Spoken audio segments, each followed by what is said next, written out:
Bismillahirrahmanirrahim. Assalamu alaikum, my dear students. I welcome you all in my class. So today, second year, we are going to start very important topic, that is essay writing. As far as your paper is concerned, paper pattern is concerned, you're asked to write an essay about 250 to 300 words of any of the topics given by the examiner. And as far as the marks are concerned, the 12 marks are allocated for this section. So I am going to repeat. For the essay writing, 250 to 300 words are required, and the mark allocation for the essay writing, that is 12 marks. The examiner will be giving you 2 topics along with the outline. Mostly the outline, this comprises of 6 to 7 different points. Starting from the definition of or the introduction of that specific topic, extending it into 4 to 5 paragraphs, and at the end there is a conclusion. So from these 2 topics you are supposed to choose one. As far as the observation and the paper tendency towards the topic is concerned, more we are going to get the topics regarding the current affair. आपके जो topic ऐसे writing में होते हैं mostly वो current affair से related होते हैं, one topic, and the second topic could be regarding your own choices. They are more based on personal choices such as my aim, the habit of reading. If I were a prince or princess. Okay, so there are two topics. The one is mostly related with the current affair, general topic, and the second one is most related with the personal experiences. So let's start that how are you going to write an essay for 12 marks. Kindly keep this thing in your mind that the 12 marks that are very important. What does happen?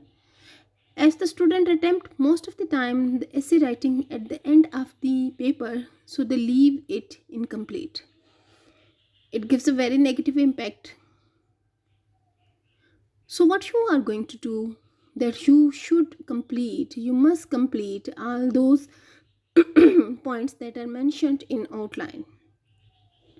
So I am repeating, most of the time there are 5 to 6 points that are mentioned in the in the outline, and you are going to expand it. So let's start how you are going to write an essay. What is an essay? The essay that we do call in Urdu mazmoon, it means an attempt, an exercise in composition where you express your thoughts. So it is a written composition giving expressions to one's own personal ideas on some topic, right? So what is an essay? Essay is a composition where you write according to your own views. You're given a topic and you are asked to write about 250 to 300 words. But as far as your own personal ideas on some topic are concerned, it shouldn't be biased. ठीक है, सबसे पहले तो ये समझ लें कि ऐसे क्या है. ऐसे आपका अपना ओन एक्सप्रेशन है, रिटन एक्सप्रेशन है जो आप एग्जामिनर को you are going to forward. It is all based on your own creative writing skills. So what are the necessary elements for the essay writing? The 5 characteristics, necessary elements that make an essay good, that is order, unity, brevity, effective style, and personal touch. Order. Number 1, please write it down, note it down, important point. What is the order? Order is in fact the outline or the map that you have in your mind. When you get your paper and the outline is given there, so what are you going to do? Order means that you are going to start from the topic is going to start with an introduction.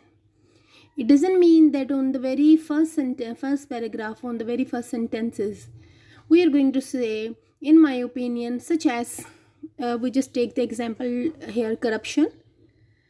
In order to define corruption, it is not in that way that we are going to say, in my view, corruption is everywhere in our country, as it has whatsoever you are going to share experience. But first of all, you are going to define what is corruption.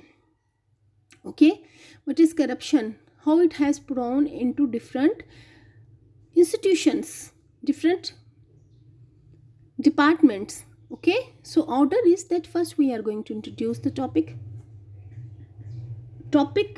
that is written there. We are going to give the explanation to the topic in the first paragraph. Order is very much important because order gives the organization of the thought, it organize the thought in a very cohesive way. आपकी thoughts को join करता है. Order mean 1 2 3, पहले ये point आएगा, फिर second ये आएगा, थर्ड ये आएगा. अगर ऑर्डर होगा आपके ऐसे राइटिंग में, then it is going to give the unity to all the composed thing, to all the written expression. ठीक है, हमने बात की करप्शन क्या है. करप्शन के बाद हमने बताया कि corruption is if in everywhere in the society. तो ये कहाँ कहाँ है. ठीक है, तो ये करप्शन हमने बात की ऑर्डर में स्टार्ट किया बेटा डेफिनेशन से. ऑर्डर को हम लेकर गए कि ये कहाँ कहाँ प्रैक्टिस हो रही है, ये हमारे इसने किस तरीके से as a social evil it has gone in to the roots of every department. ठीक है, अब ये जब हम स्टेप बाय स्टेप बात करेंगे करप्शन की, तो उसको क्या करेंगे, हम इसको एक यूनिटी देंगे थॉट को by following the outline. Are you getting. ठीक है, कोई भी चीज़ है, कोई भी साइंटिफिक टॉपिक है, जैसे आप उसको स्टेप बाय स्टेप लेकर चलते हैं, इन द सेम वे ऐसे राइटिंग में भी आप एक पैराग्राफ, मतलब आपका इंट्रोडक्शन है, उसकी जो एंडिंग लाइन है या इंट्रोडक्शन के जो कीवर्ड्स होते हैं, आपके आउटलाइन के जो कीवर्ड्स होते हैं बेटा, आप उनको एक्सपेंड करते हैं in a unified way. Then it should have brevity, it should be very crispy, it should be explaining the things but not too long. ऐसे नहीं है कि अब आपने ऐसे राइटिंग करनी शुरू कर देनी है तो 1000 वर्ड्स की या 500 वर्ड्स की. Examiner is requiring you to the point discussion. Effective style and personal touch mean आपको बहुत टू द पॉइंट होना पड़ता है. मीन आप किस चीज़ के बारे में बात कर रहे हैं उसको पर्टिकुलर होके, mean in a short better way आपने उसको बताना होता है. राइट, मीन आउटलाइन में आपके पास 7 पॉइंट्स हैं. 7 पॉइंट जो ऑलरेडी आप अपने इंट्रोडक्शन में इंट्रोडक्शन दे चुके हैं, उन 7 पॉइंट्स को आपने एक्सपेंड करना है. वो वेल यूनिफाइड हों, कनेक्टेड हों, और उसके साथ साथ क्या हों कि it should be connected in such a way कि वो एक डिटेल दूसरी डिटेल को एक्सप्लेन भी कर रही हो और वो बहुत ज़्यादा स्केटर्ड भी ना हो. And it should have effective style. Okay, one more thing, that in essay writing there is no need that we are going to write at the end of every paragraph any of the quotations. ज़रूरी नहीं है. some essays repeated with quotations are not approved by examiner. ठीक है, क्योंकि वो क्या चाहता है, आपका पर्सनल टच क्या चाहता है. पर्सनल टच क्या है, अगर आप रिपीटेडली, कई स्टूडेंट्स होते हैं जो ऐसे राइटिंग में कोटेशंस बहुत लिखते हैं, सच एज अगर आपको इसके करप्शन के बजाय हम ये कह देते हैं द हैबिट ऑफ रीडिंग, वो आ गया है. अब आपने रीडिंग से रिलेटेड जितनी कोटेशंस आपको आती हैं, आप you are going to enter in to the essay writing, it is not going to be effective because these all quotations are no doubt giving the evidence that you have read something. लेकिन आपकी अपनी personal opinion क्या है. ठीक है, तो आपकी अपनी personal opinion, but it shouldn't B biased. आपकी अपनी पर्सनल ओपिनियन क्या है, आपने उन चीज़ों को भी लिखना है. तो बहुत ज़्यादा दूसरी चीज़ों को कोट करना, दूसरे कोटेशंस को कोट करना या अननेसेसरी डिटेल्स को जो कोट करना होता है, ये आपका अपना पर्सनल टच जो होता है, that is going to give a wrong impression. ठीक है, तो ये 5 एलिमेंट्स हैं, ये 5 इंग्रेडिएंट हैं जो आपके 12 मार्क्स के लिए they are going to work in a better way. Try to be simple. बहुत ज़्यादा आप बहुत ज़्यादा डिफ़िकल्ट कॉम्प्लेक्स वर्ड्स मत चूज़ करें. ठीक है। बहुत ज़्यादा लॉन्ग सेंटेंसेस ना यूज़ करें, आपको ये मैं बात पहले भी फर्स्ट ईयर में बता चुकी हूँ। The examiner want short crispy sentences. Complex sentence अगर आप यूज़ कर रहे हैं तो बहुत लॉन्ग ना हो, ठीक है। दो दो तीन आप जो छः छः क्लॉसेस के बना के सेंटेंसेस बना के एक सेंटेंस बनाते, no, it shouldn't be like that. आपके पास mean a paragraph, it should be brief to describe about explain the outline को explain करें, ठीक है। और उसमें आपके इफेक्टिव वे में जहाँ पे आप एक बात को छोड़ेंगे दूसरी बात को, नेक्स्ट आने वाली बात को पहली बात से आप कनेक्ट करेंगे, right. So there are the three parts of essay writing: introduction, body, paragraph, and conclusion. Please make it very important. Make it into your remember it, and you should keep this thing in your mind कि essay writing में no headings are allowed at all. ये जो आपको बता रहे हैं introduction, body, paragraph, and conclusion, this is the mind map you are going to make, ठीक है। अब दोबारा हम आउटलाइन की तरफ चले जाते हैं। आपके पास जब आउटलाइन आएगी बेटा तो वेरी फर्स्ट पैराग्राफ आपका इंट्रोडक्शन का होगा। इंट्रोडक्शन क्या होता है? जो आपका सब्जेक्ट ऑफ द एसे है, जो टॉपिक ऑफ द एसे है, आप उसके बारे में कुछ बात करते हैं, that is your introduction. Please write down. 3 parts होने चाहिए आपके ऐसे में। The very first part is that is introductory part. It is going to give explanation to the topic that has been assigned to you and or that you have chosen. You are going to explain the thing in that paragraph, your subject, your topic, okay.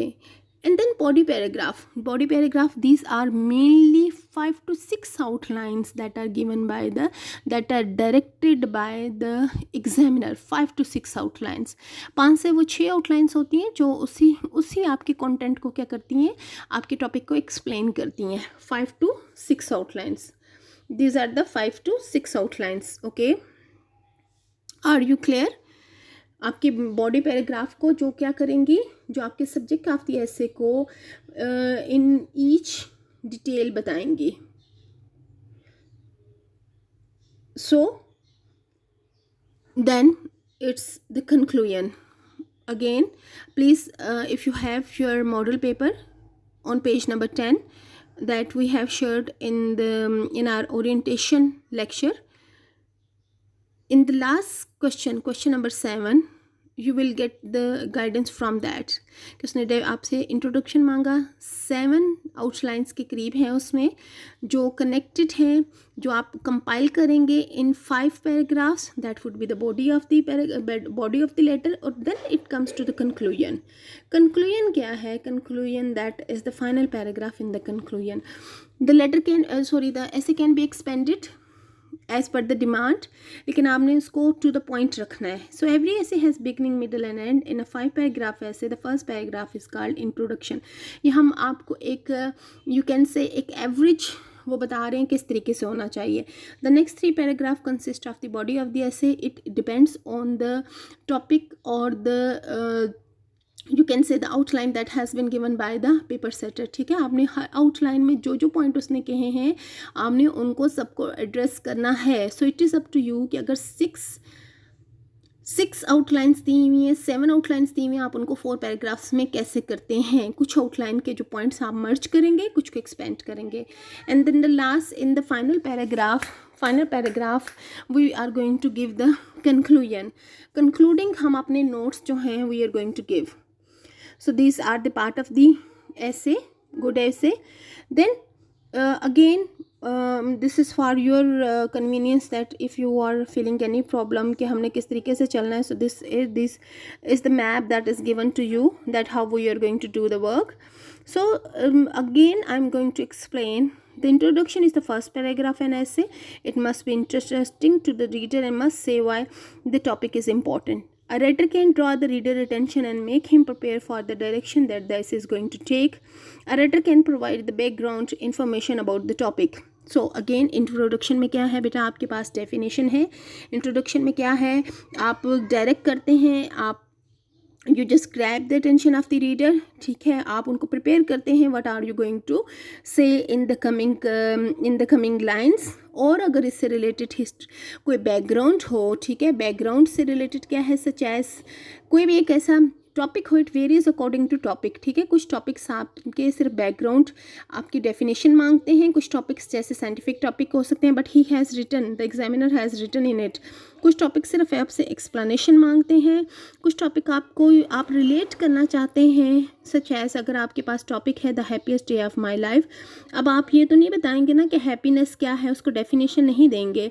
You are going to draw the attention of the reader by just narrating some incident, ठीक है, उसको direct करेंगे। और इसके बजाय अगर आपका कुछ ऐसा टॉपिक है माई एम, ठीक है, तो आप उसकी माई एम इन लाइफ, उसका आप बैकग्राउंड इन्फॉर्मेशन देंगे, वाई एम इज़ इम्पॉर्टेंट, ठीक है, और आपने क्या समझा, are you getting.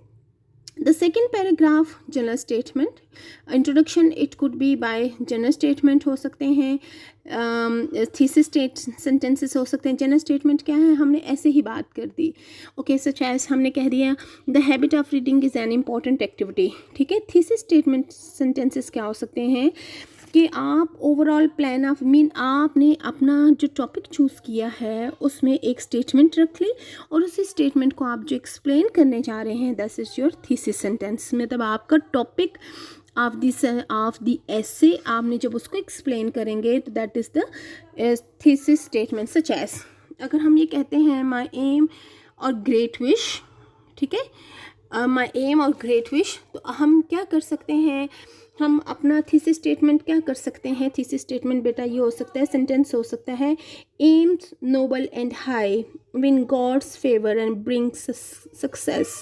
AIIMS noble and high win God's favour and brings success. So that is your thesis, that is your essay sentence और थीसिस सेंटेंस आपने इसी से स्टार्ट लिया, ठीक है। You have grab the attention of the examiner. मैं दोबारा से आपको बताती हूँ बेटा, जनरल स्टेटमेंट क्या है।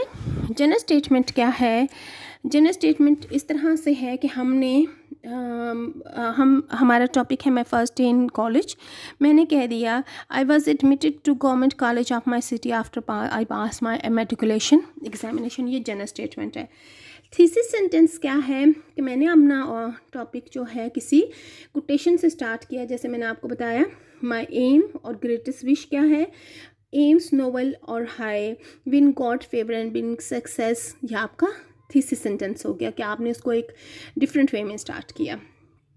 Body of the essay. The body of an essay is the part between the introduction and conclusion. The body consists of one or more paragraph following the introduction. Each paragraph supports the main idea of the essay by breaking it down into smaller ideas.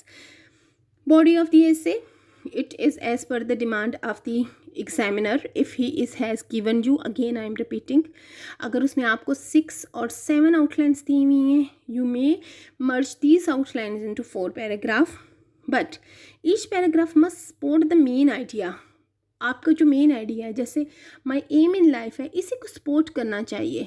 इसी के time and again आप repetition तो है, but ये connected होगा in organised way with one another. Each body paragraph consist of a topic sentence and several supporting ideas. एक topic sentence होगा, starting sentence होगा, ठीक है। माई एम इन लाइफ की बात कर सकते हैं, सच एज उसने कह दिया you have said that I like the medical profession. उसके बाद आपका सेकंड पैराग्राफ स्टार्ट होगा, why do you like that medical profession. I have chosen the medical profession to treat the poor people free of cost, ठीक है। Third paragraph क्या हो सकता है, that I desire to serve the humanity, I want to this is my desire to work in villages and the other related areas, ठीक है। और fourth इसको ही कंटिन्यू करेगा। Are you getting? आपका एक सेंटेंस जो है in every paragraph, introductory sentence will be explaining the coming sentences, ठीक है। आपका फर्स्ट सेंटेंस उसी को एक्सप्लेन करेगा, जो आने वाले सेंटेंसेस, सॉरी जो फर्स्ट सेंटेंस है आपका मेजर सेंटेंस होगा। वो सेंटेंस के थ्रू आप क्या करेंगे, वो सेंटेंस हमें बैकग्राउंड देगा और आप उनको आने वाले पैराग्राफ को एक्सप्लेन करेगा। The conclusion, just every essay has a clear beginning, it should have a clear ending. Abrupt ending नहीं होनी चाहिए, very important thing। क्या होता है, स्टूडेंट्स अक्सर abrupt ending कर देते हैं, बीच में ऐसे छोड़ देते हैं। The last paragraph is called the conclusion paragraph. It completes the essay by summarizing the repeating the most ideas. आप लास्ट में क्या करते हैं, आप बिल्कुल एंड में जाके अपनी चीज़ों को समराइज़ करते हैं, ठीक है। आप एंड में क्या करते हैं, एक कंक्लूजन देते हैं।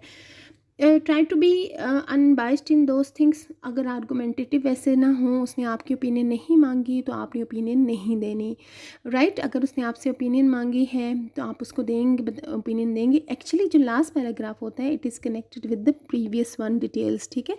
इसमें आप एंड में क्या कर सकते हैं, एंड सारी चीज़ों को सम अप करके उनमें अपनी बातें बता सकते हैं। तो लास्ट पैराग्राफ क्या है, it could be an opinion, okay, in my opinion, in my view, as discussed earlier, the whole of the discussion revolves around the point, ठीक है, or a prediction. As per our discussion, it could be said, it is predicted, it could be said, or it is a solution of a problem. As our previous discussion, as the whole topic revolved around this problem, the solution could be this and that, ठीक है। वो आपकी topic की demand पे होगा, right. जैसे अगर corruption है तो उसमें आप जो है एक सोल्यूशन भी दे सकते हैं, ठीक है। एक आप प्रिडिक्शन भी कर सकते हैं कि अगर corruption, we are not going to nip the evil from it bud, so we are going to face the problems, ठीक है। रीडिंग के ऊपर है तो आप अपनी ओपिनियन भी दे सकते हैं। सो conclusion paragraph has two parts: the summary statement in one or two sentences which relates the thesis in a fresh way to reinforce the essay's main idea. The clincher is the final thought which should create a lasting impression on reader. जो आपकी last बिल्कुल line होती है, it should give an impression that you have done something worth reading, worth, आपने बिल्कुल and में जो last आपकी लाइन होती है, जो लास्ट टच होता है, it should have a lasting impression on reader. ऐसे नहीं होना चाहिए, इन माय व्यू बस I said this and that is all, इस तरह से नहीं। आप अपनी सारी जो स्टेटमेंट्स हैं उनको क्या करेंगे, फाइनलाइज करेंगे, उनको फिनिश करेंगे, ठीक है, और lasting impression on the reader छोड़ेंगे। So this map is again overview of, it is an overview of an essay, जिसमें आपको बताया गया है कि बॉडी पैराग्राफ क्या है, इंट्रोडक्टरी क्या है, आपका कंक्लूजन क्या है। These are all the pictures are going to give you the important things कि आपने किस किस तरीके से अपना टॉपिक जो है पैराग्राफिंग कैसे करनी है, आपकी बॉडी ऑफ दी ऐसे में कितनी पॉइंट्स आने चाहिए, किस तरीके से आपने चलना है, मेन कहाँ से आपने स्टार्ट किया, आपका फर्स्ट सेंटेंस क्या होना चाहिए, लास्ट सेंटेंस क्या होना चाहिए। आपका फर्स्ट सेंटेंस आपका टॉपिक सेंटेंस है, अगर जो प्रीवियस पैराग्राफ से रिलेट है उसी को आपने एक्सप्लेन किया। लास्ट आपका कंक्लूडिंग सेंटेंस होगा, जो आप abrupt mean every paragraph should have a proper ending, उसको आप अब्रप्ट नहीं छोड़ेंगे। So this was all for our topic for today. Please listen the things carefully and just open, I'm going to share later with you some topics of the essay writing. It is going to be important for you, and it is going to help you a lot for the coming days. Thank you so much.